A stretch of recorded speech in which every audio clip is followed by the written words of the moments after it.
Preste muito atenção no que disse o ex-ateu Augusto Cury sobre Jesus. É algo muito forte. Depressivo. Isso é interessante, assim, o maior ateu que já andou na Terra foi estudar Jesus Cristo. Qual foi o gatilho, cara? O que fez você ir por esse caminho? Como eu disse, eu estudo o processo de formação de pensadores. Como é que Einstein, com 26 anos de idade, 27 anos, abriu o leque da sua mente para produzir uma teoria fora dos muros de uma universidade, numa firma de patentes, sem nenhum glamour intelectual? E mais para frente, quando já era famoso, internou um filho num manicômio e cometeu um erro crasso, porque não foi visitá-lo, o homem que mais conheceu as forças do universo, e ninguém fala sobre isso, as alucinações, delírios do seu filho, que ele não conseguia usar toda a sua estrutura lógica, matemática e física para entender, porque não dá para entender, e deveria abraçar seu filho, porque ninguém é de seu menor valor. Einstein não fez isso. Então, enfim, eu estudei a mente de pessoas que conseguiram libertar o seu imaginário e eram seres humanos e falharam dramaticamente.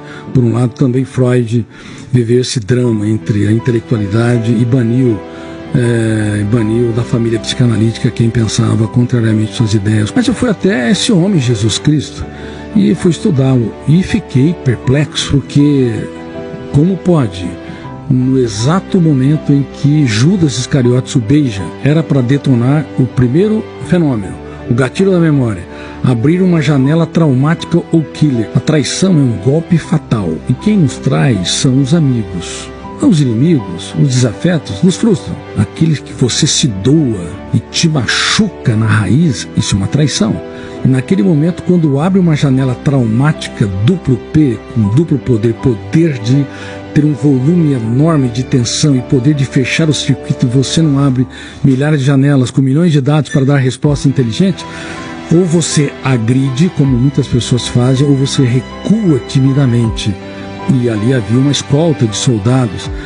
Era para ele ter uma dessas reações. Mas, para espanto da psiquiatria, da psicologia, sociologia e psicopedagogia, ele olhou para o seu traidor e o exaltou. Ele o chamou de amigo.